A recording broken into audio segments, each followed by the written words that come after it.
untuk soal yang pertama, mungkin adik-adik udah baca ya, sudah coba mengerjakan juga gitu. Oke, soal yang pertama, sini soal tentang kesetimbangan kelarutan atau mungkin lebih dikenal KSP gitu ya. Oke, bila KSP COH 2 kali adalah 3,2 dikali 10 pangkat minus 20, pH larutan jenuh CuOH 2 kali adalah. Oke, untuk materi KSP atau kesetimbangan kelarutan sebenarnya materi yang bisa dibilang tidak terlalu susah, ya, tidak terlalu susah, terutama untuk hitung-hitungannya, karena ya tahap pengerjaannya, rumusnya yaitu itu aja gitu. Walaupun mungkin ada tambahan-tambahan lain, kayak misalkan soal yang ini, dia tidak hanya mencakup materi tentang KSP aja atau kesetimbangan kelarutan aja, tapi disambungkan juga dengan konsep asam basa. Gitu. Oke. Kita lihat pembahasannya.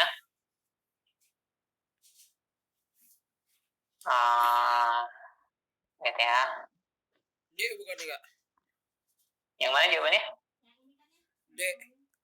Yang D 7,3, yakin? Kita lihat ya, kita lihat.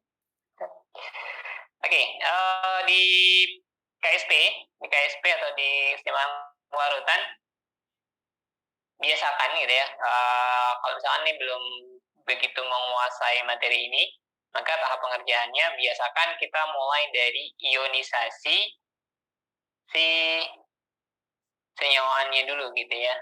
Kita ionisasi senyawaannya. Tadi kan di sini senyawaan yang kita punya itu adalah CuOH 2 kali. Maka kita mulai pengerjaan kita dari ionisasi si CuOH 2 kali gitu. Oke, ini ionisasinya dari ini Cu harusnya ya, bukan Ca. Tipe.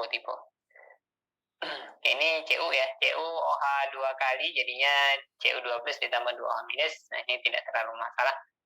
Kemudian, nah, kita buatkan ini ya. S ini adalah kelarutan, solubility, ya. Jadi kalau misalkan kita punya CuOH 2 kali, kelarutannya segini, si S gitu, maka si Cu2 plusnya ini juga S, dan OH minusnya ini sebanyak 2S. Kalau mudahnya kita ambil dari koefisien aja. Ini kan koefisien 1 berarti S, ini koefisien 2 berarti 2S. Nah, kemudian kita tentukan nih tipe ionnya.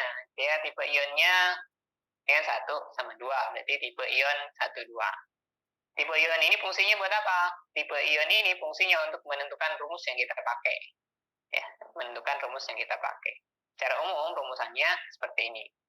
KSP itu sama dengan X pangkatkan X dikali Y pangkatkan Y-nya. Ya, kemudian S-nya ini dipangkatkan X plus Y-nya. Maksudnya gimana? Jadi X ini adalah jumlah si S yang pertama di sini, si Cu. Si Y-nya ini adalah jumlah S yang kedua punya si OH minus. Gitu. Jadi kalau misalkan untuk tipe ion 1, 2, ini kan ini 1 ya, S-nya 1. Berarti 1 pangkat 1 dikalikan ini 2 pangkat 2. Gitu. Kemudian 2 pangkat 2 kita kalikan 1 pangkat 1. Terus yang pangkatnya tinggal 1 ditambah 2. Gitu. Sehingga nanti kita akan menghasilkan KSP ini sama dengan 4S pangkat 3. Ya. Di hasil ini ya 4-nya. Kemudian S pangkat 3-nya dari sini. 1 ditambah 2.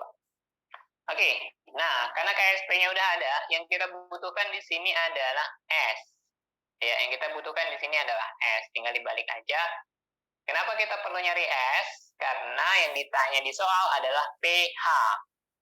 Ingat kalau pH itu kan yang dibicarakan adalah konsentrasi H+, atau konsentrasi OH-. Nah, di reaksi yang kita punya, ini yang ada adalah OH-. OH- untuk mengetahui berapa jumlahnya, maka kita harus tahu berapa S-nya gitu. Karena si OH- ini jumlahnya 2S, gitu kan? Nah, udah, sisanya tinggal masukin angka D. S sama dengan KSP per 4 pangkat 3. Masukin angkanya. Nah, KSP-nya ada 3,2 kali 10 pangkat minus 20 dibagi 4 akar pangkat 3. Nah, udah tinggal dihitung nih, dapat berapa. Ini kita jadiin 32 biar gampang, gitu kan. Kalau ini 32 berarti ini 21. 32 dibagi 4 dapatnya 8. 8 di akar pangkat 3 dapatnya 2. 21, pangkat 21 dibagi 3 dapatnya 7. Berarti S-nya 2 kali 10 pangkat minus 7.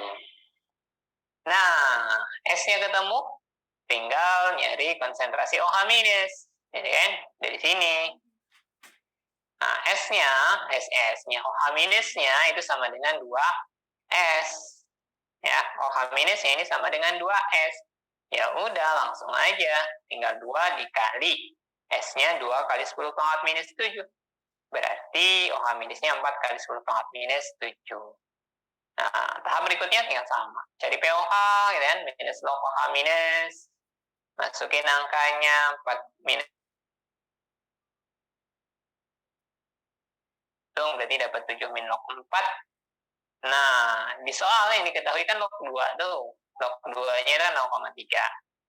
Ya udah, tinggal 7 dikurangi 2 kali 0,3 dapat POH-nya 6,4. Nah, setelah dapat POH, biasa cari PH. 14 minus POH, 14 min 6,4 dapatnya 7,6. Gitu.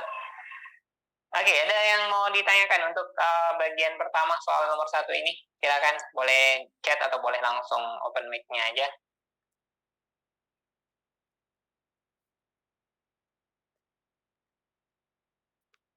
Ada yang mau ditanyakan? Silakan. Ini KSP, tipe ionnya ya. Kalau tipe ionnya ada 4, tipe ion 11, 12, terus kemudian 13 dan 23. Ada 4 ya. Screenshot slide sebelumnya. Boleh. Nah, ini ya.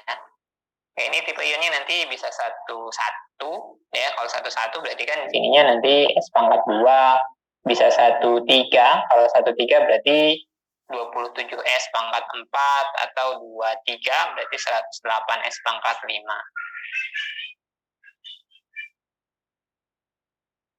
4 S pangkat 3. Gimana? Boleh, silakan. Tadi dapetin 4 S pangkat 3 gimana, Kak? Dari sini nih, ini rumus umumnya nih. Ini rumus umumnya. Rumus umumnya.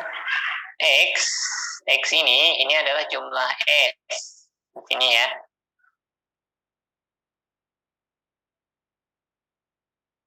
Ya, jadi si X-nya ini kita ambil dari sini. Kita ambil dari sini. Ini kan S-nya 1 nih. Itu kan? S-nya ada 1. Kemudian Y-nya kita ambil dari sini. Y-nya ada 2. Berarti kan 1 pangkat 1 dikali 2 pangkat 2.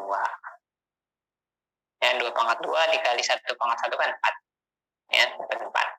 Kemudian pangkatnya 3-nya dari mana? Ya, ini jumlahin aja. 1 tambah 2. Ya, 1, ini 2. Gitu lah ya. Itu. Oke, Kak. Makasih, Kak. Sama-sama. SS soalnya boleh. Nah, ini ya, soalnya silakan. Ini CU ya, tadi di penjelasan kalau salah ketik pakainya CA. Tipe ion itu apa ya, Kak? Kenapa? Tipe ion. Tipe ion itu jumlah ionnya, hasil ionisasi. Tipe ionnya itu jumlah hasil ionisasinya. Ini tadi udah ya, soalnya ya. Di tipe ion itu jumlah ionnya, ini kan Ca-nya 1 nih. Ini 2, gitu kan? Makanya tipenya 1, 2. Gitu. Oke, Kak. Ada cara lain nggak untuk mencari 4S pangkat 3? Bisa. Sebenarnya rumus yang ini kan rumus penyederhanaan ya, artinya rumus jadi gitu. Tapi kalau misalnya kita mau pakai basicnya banget gitu ya, pakai basicnya banget, maka kita menggunakan kesetimbangan. Dan ini kan kesetimbangan kelarutan. Kita pakai sistem kesetimbangan. Nah, di kesetimbangan, rumusnya itu kan konsentrasi sebelah kanan dibagi konsentrasi sebelah kiri. Gitu ya. Cuman yang sebelah kiri, kalau di KSP, itu selalu solid, sehingga ini diabaikan. Ini solid, ini diabaikan. Sehingga yang kita gunakan adalah selalu konsentrasi yang sebelah kanan aja. Sehingga nanti nilai KSP-nya itu akan sama dengan, jelek ya. Ini jadinya konsentrasi si CU ya. Ini tipe di situ, sorry. CU2 plusnya. Ini maaf ya, yang penting kebaca ya. Nanti kakak rapihkan di slide yang di-share-nya. Kemudian ini OH minusnya.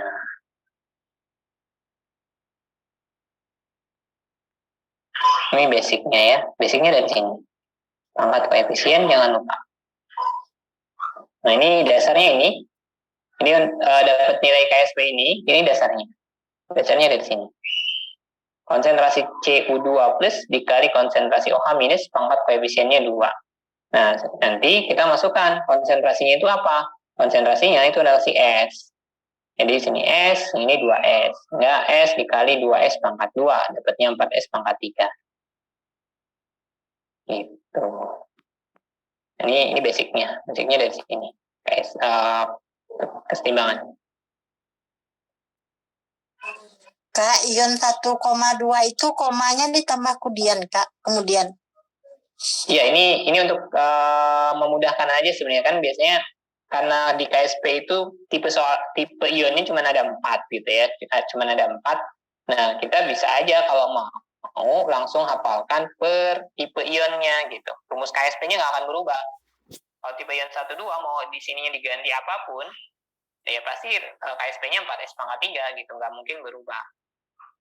Gitu. Tipe ion 1, 2. Kalau mau pakai 1,2 atau 1,2 terserah. Yang penting di sini kita misalkan tipenya ada 1 ion dan ada 2 ion gitu. Ada 1 kationnya, 2 anionnya, atau dibalik juga masalah. Gitu. Nah, kalian bisa aja hafalkan rumus yang umum yang atas ini, atau boleh juga langsung dihafalkan per tipe ionnya. Karena tadi nggak banyak, cuma ada 4. Itu mulai dari tipe ion 11 S kuadrat, tipe ion 12 4S pangkat 3, tipe ion 13 27 S pangkat 4, sama tipe ion 23 108 S pangkat 5. Boleh diulang nggak, Kak? Tipe ionnya? Iya, Kak. Nih, kakak tuliskan di chat aja kali ya, biar rapih ya. Oke, Kak. Terima kasih. Tipe ion mulai dari 11, rumusannya S pangkat 2,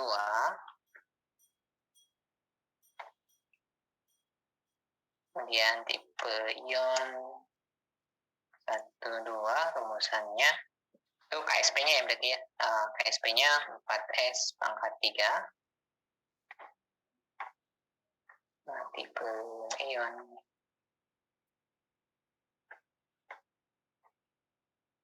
1327S pangkat 4.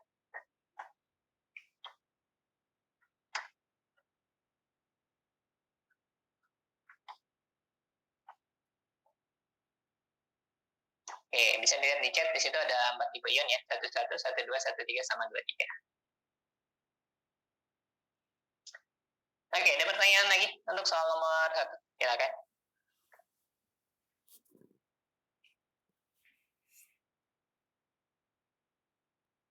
Ada? Lanjut. Lanjut? Oke, siap. Kita lanjutkan ke soal berikutnya, nomor 2.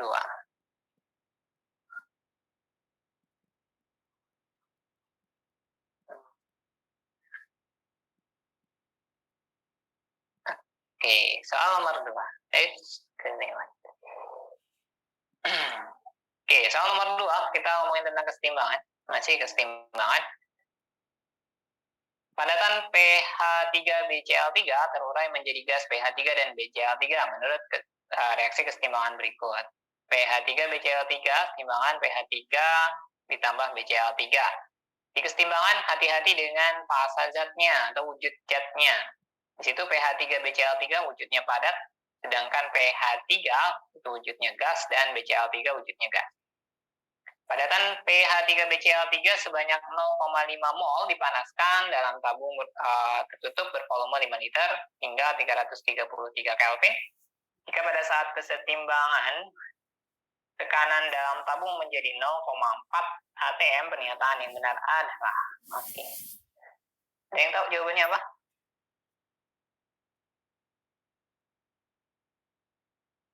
Nomor 2.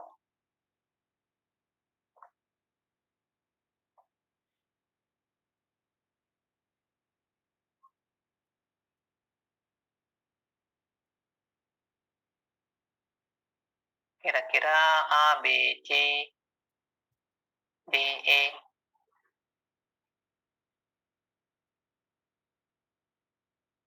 Tapi torik ada apa? Resen? Ada yang bisa dibantu? Enggak ada jadi. Oke, ada yang dapat nggak jawaban yang ini? Jawabannya apa? Bingung, Kak. Bingung? Oke. Yang lain? Ada yang dapat?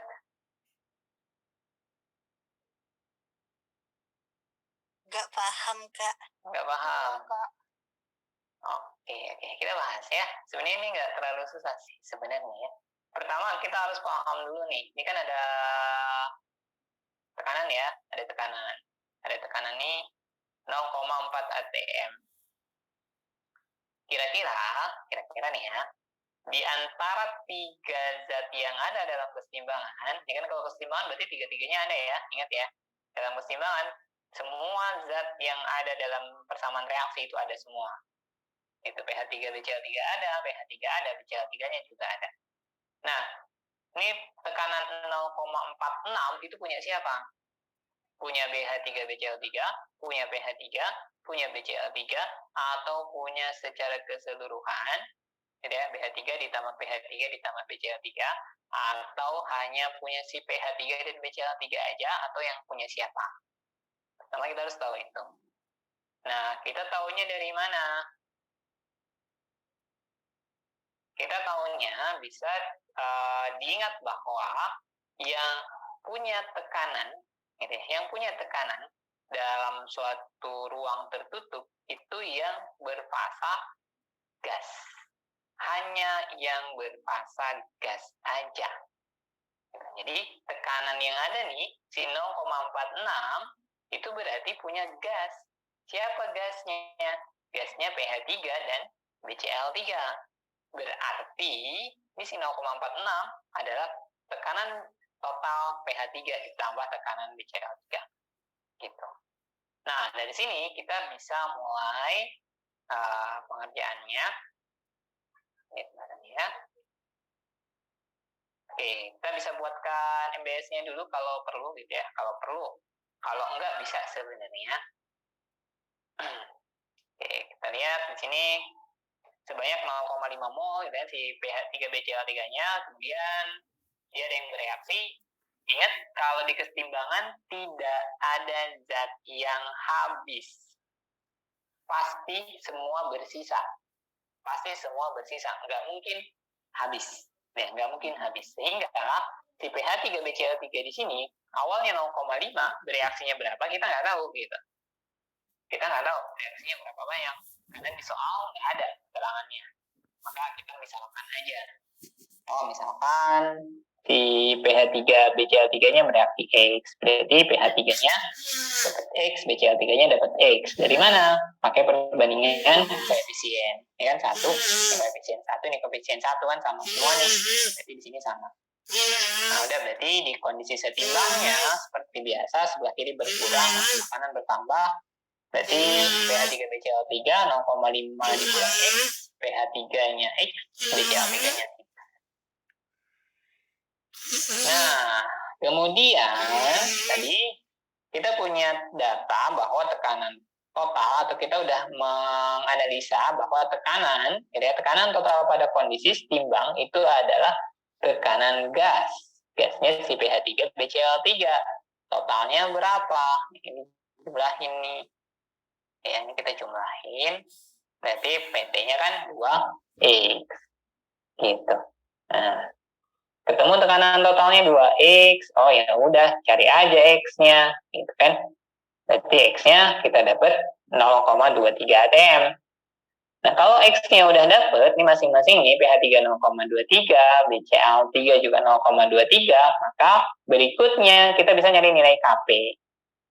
Ingat, Kp yang terlibat hanya fasa gas. Fasa solid dan fasa liquid itu diabaikan. Ya, nah yang punya tekanan itu hanya gas aja. Gitu. Jadi sini yang kita ambil hanya yang berfasa gas. Tekanan sebelah kanan pangkat koefisien, sini ada pH3 dikali dengan tekanan BCl3. Koefisiennya sama-sama 1. Udah, tinggal masukin aja angkanya. Berarti tinggal Kp-nya 0,23 dikali 0,23. Dapat 0,053. Ini hasil pembulatan ya. Ini hasilnya 0,0529. Yang dibulatkan jadi 0,053. Terus apa lagi yang diminta? Oh, udah ya. Tinggal disesuaikan aja sama pilihan kita. Jadi soalnya, ingat soalnya. Kp 0,053. Berarti benar kan? Tadi kita udah hitung Kp-nya. Tadi pembahasan. Kp-nya 0,053 benar nih. Tadi kita udah hitung. Pada kesetimbangan, tekanan pH3 dengan tekanan BCl3 sama. Oh iya, sama. Tadi dapatnya 0,23. Gitu. Terus kemudian tekanan gas BCl3 adalah 0,23. Benar.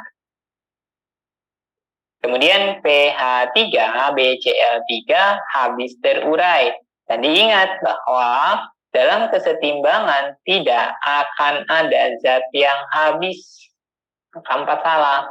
Oh, berarti jawabannya adalah yang A, gitu. Ya, di jawabannya A, 1, 2, 3, bukan yang D ya. Ini bagus timbangan? Iya, bagus timbangan. Ada yang mau ditanya? Silahkan. Bisa balik ke slide itu nggak setelahnya? Nih. Nah, itu kan 0,5-nya dalam mol tuh. Berarti pas lagi dimisalin dalam koef, X-nya itu juga mol kan? Sampai setimbangnya juga mol. Iya, mol, benar. Pas lagi kita P totalnya itu kan 0,46 tuh ya. Sama dengan 2X. Berarti 2X-nya itu nggak ke ATM-in dulu, Kak. Itu kan masih mol, Kak. Tekanan dengan mol itu berbanding lurus. Sehingga perbandingannya akan sama. Gitu. Jadi kita nggak usah capek-capek ini rubah dulu gitu ya. Nggak perlu. Langsung aja. Karena tekanan dengan mol itu sebanding. Paham. Gitu. Atau kalau misalkan kita mau langsung pakai tekanan nih, kalau mau langsung pakai tekanan tanpa menggunakan mol, bisa aja. Tapi berarti di sini mula-mulanya bukan 0,5. Mula-mulanya berapa? Mula-mulanya 0. Hanya 0. Kenapa 0? Karena tadi pH3 BCl3 itu dia nggak punya nilai tekanan. Nggak punya tekanan gitu kan. Berarti nilainya tekanannya 0. Karena tekanannya 0, ini berarti yang berkurangnya juga pasti 0 gitu ya. Ini juga pasti 0. Nah, ini kalau pakai ATM ya. Yang di sini, karena dia jadi gas, maka pasti ada tekanannya. Ini X, ini X. Ini X ATM, di sini 2X ATM gitu, boleh. Tapi kalau mau pakai mol, nggak masalah. Ini langsung aja pakai bisa. Gitu. Ya. Ya, boleh. Ya. Misalnya dia kalau misalkan hasil reaksinya itu koefisien sama, itu Pasti sama juga Kak nilainya. Iya. Kalau di sini ya sama pasti. Ini kan pakai perbandingan koefisien ya. Oke. Ini sama. Kalau beda ya beda. Berarti kalau bukan kesetimbangan bisa habis bereaksi. Iya, kalau bukan kesetimbangan pasti habis. Salah satu reakannya bisa jadi habis. Kalau bukan kesetimbangan. Tapi kalau di kesetimbangan, karena reaksinya ini kan ke kiri ke kanan nih. Ya, reaksinya bisa ke kiri, bisa ke kanan. Jadi ketika si pH3BCl3 ini terurai menjadi pH3BCl3, pH3BCl3 ini akan bereaksi lagi membentuk pH3BCl3. Jadi nggak akan habis. Gitu. Nah, yang ini sebenarnya kalau kita tanpa MBS ini pun bisa gitu ya. Kita menggunakan logika tadi bahwa tekanan total itu hanya dimiliki oleh si pH3 dan BCl3. Karena mereka koefisiennya sama, berarti jumlahnya sama kan? Ini ada dua zat, ya udah bagi dua aja gitu langsung. Ini langsung masing-masing 0,23.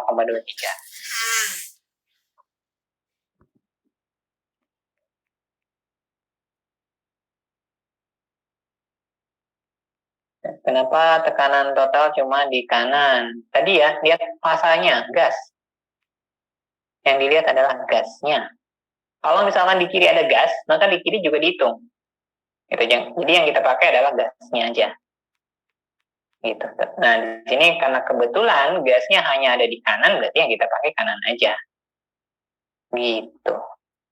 Pertanyaan dari Mariam. Oke ya. Dan Kak ulang yang 2/3-nya dong. Tadi kan 2/3, dia minta nilai kan? Timbangan tekanan pH3, tekanan pH3 sama dengan tekanan BCl3 ya kan, sama, karena tadi ini kan perbandingannya sama nih, 1:1 kan, koefisiennya 1, ini koefisien 1, maka ketika ini terurai, dia akan membentuk pH3 dan BCl3 dalam jumlah yang sama. Kalau jumlahnya sama berarti tekanannya juga sama. Tekanan gas BCl3-nya 0,23, ya udah tadi ya kan, dari tekanan total ini punya dua ini, si pH3 dan BCl3, ya udah bagi dua aja nih, gampang. Kalau mau gampangnya gitu, bagi dua, oh dapat 0,23. Kalau pH3BCl3-nya juga gas, rumusnya jadi gimana? Oh ya udah, berarti jumlahin semua dalam kondisi seimbang. Ini 0,5 min X ditambah X ditambah X. Gitu. Jadi jumlahin aja semua, maka nanti P totalnya kita bisa cari. Ya, ini kan P total berarti secara keseluruhan ya, yang punya tekanan. Kalau misalnya di sebelah kiri ini juga dia punya tekanan ya, wujudnya gas, berarti ini kita tambah nih. 0,5 min X ditambah X ditambah X sama dengan 0,46 gitu. Itu kalau sebelah kirinya juga gas. Oke, ada yang mau ditanyakan lagi? Silakan.